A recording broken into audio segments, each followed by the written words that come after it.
एक बात बताइए, ये जो आज शांति है, इस शांति की वजह क्या है? क्या पुलिस की सख्ती इसकी वजह है या फिर सेल्फ रियलाइजेशन भी है लोगों का कि हाँ अब हमें आगे इस काम को नहीं करना है क्योंकि बड़ी कीमत उन्हें चुकानी पड़ सकती है? आपको क्या लगता है, दोनों काम कर रहे हैं या फिर प्रशासन की सख्ती बेहद अहम है? समर्थ,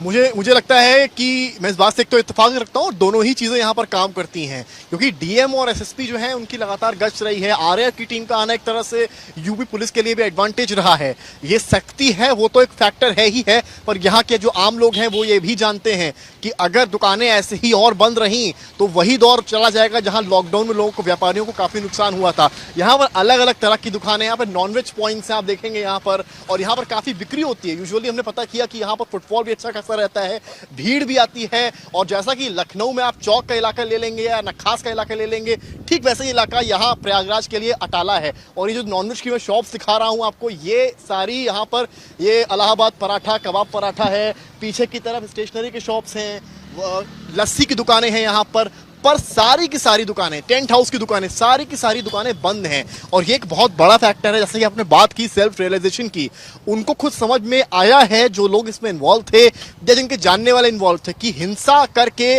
वो अपना ही नुकसान करेंगे। नंबर 1, उनके पोस्टर लगेंगे, कुर्की होगी और बुलडोजर चलेगा। नंबर 2, यहाँ का माहौल खराब होगा और उनको व्यापार में नुकसान होगा। और यही मतलब है। जब हम लोगों ने उन गलियों में जाकर लोगों से बातचीत करी, ऑफ कैमरा ये सवाल भी है, एक और सवाल है आपसे, एक और सवाल आपसे एक और सवाल है कि आपने लोगों से वहां बात की होगी, लोगों को क्या लगता है कि उनके साथ ज्यादतियां ज्यादा हुई हैं, वो दबाए गए हैं इसलिए वो प्रदर्शन आज नहीं कर रहे हैं, या फिर उन्हें लगता है कि नहीं जितनी बातें उन्हें कहनी थी हो गया, या फिर ये सिर्फ बाहर से जो लोग आए थे उन्होंने इतनी बड़ी गड़बड़ियां की हैं? देखिए, बाहर से कुछ लोग हो सकते हैं पर सारे लोग हैं, इस बात से पुलिस भी इत्तेफाक नहीं रखती है। और रही बात गड़बड़ियों की, तो जब हम लोगों ने उन इलाकों में जाकर बातचीत करी जहां से लोग निकल कर आए थे, जहां पर अरेस्टिंग हुई है, हम वहां भी गए, उन फैमिली से भी जाकर मिले थे। तो उन फैमिली से जब हमारी बातचीत हुई तो उन्होंने हमसे कहा, हमको ये बताया, हम लोग को ये बताया कि कई निर्दोष भी हैं जिनको पुलिस ने पकड़ा। हालांकि ये उनका वर्जन है, ये वो कहते हैं कि पुलिस ये कहती है कि उनके पास जिन जिन का प्रूफ था उनको हमने अरेस्ट किया है। लोगों का ये भी कहना था कि पुलिस कैजुअल ड्रेस में रात में आई और बिना कुछ जान बताए वो खींच के उनके घर से उनके लड़कों को ले, किसी की उम्र 21 साल है, किसी की 22 साल है।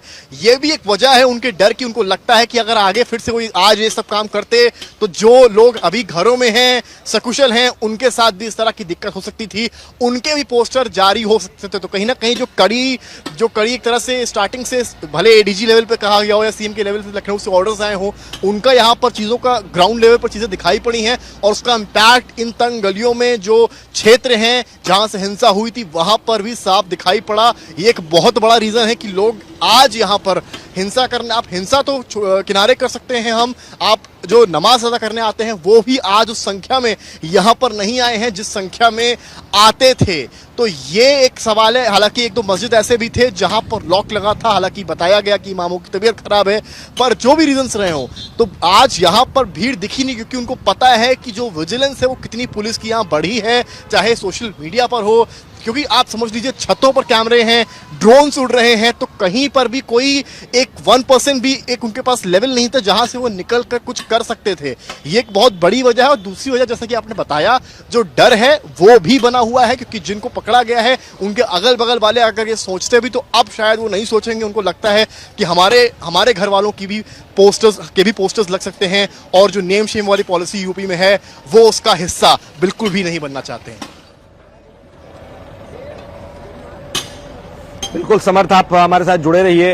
हम अपने दूसरे सहयोगियों, संवाददाताओं के पास भी जाएंगे उत्तर प्रदेश में, लेकिन आपको बता दें कि सख्ती, जो पुलिस की सख्ती है वो तो आज दिखाई दी, और इसका एक बहुत बड़ा असर दिखाई दिया कि लोग आज नमाज के लिए या तो कम तादाद में निकले, या फिर जो निकले वो बिल्कुल उन्होंने मस्जिदों का रुख किया, नमाज पढ़े और वापस आए।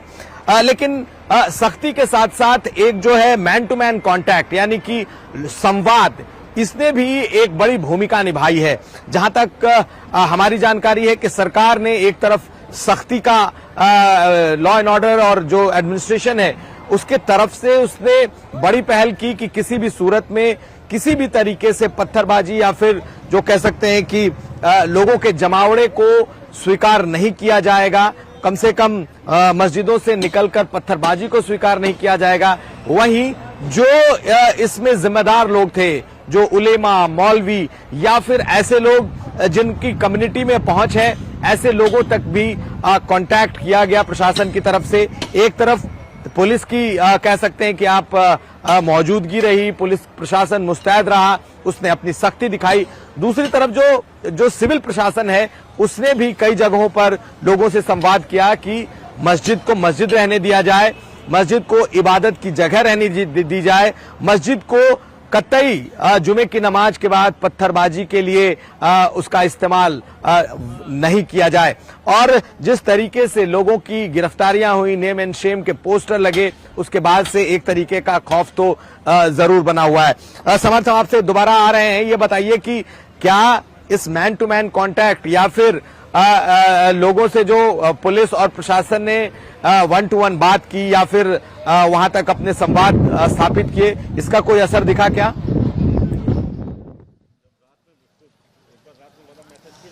बिल्कुल, ये बहुत ही जरूरी चीज थी शायद, और ये हुई। और यहाँ पर प्रयागराज में ग्राउंड पर ये रियलिटी नजर भी आई। एसएसपी से जब हम लोगों ने बातचीत करी तो एसएसपी का यहाँ पर यही कहना था कि वो इमामों से लगातार बातचीत कर रहे हैं। जितनी मस्जिद कमिटीज हैं, मस्जिद जितने हैं यहाँ पे, सारे इमामों के साथ 2 दिन पहले डीएम और एसएसपी ने एक बैठक करी और उस बैठक में म्यूचुअली डिसाइड हुआ कि हम कुछ वॉलंटियर्स तैयार करेंगे, जो वॉलंटियर्स उस दिन तैनात होंगे जिस दिन फ्राइडे प्रेयर यानी कि नमाज का, जुम्मे की नमाज का वक्त होगा।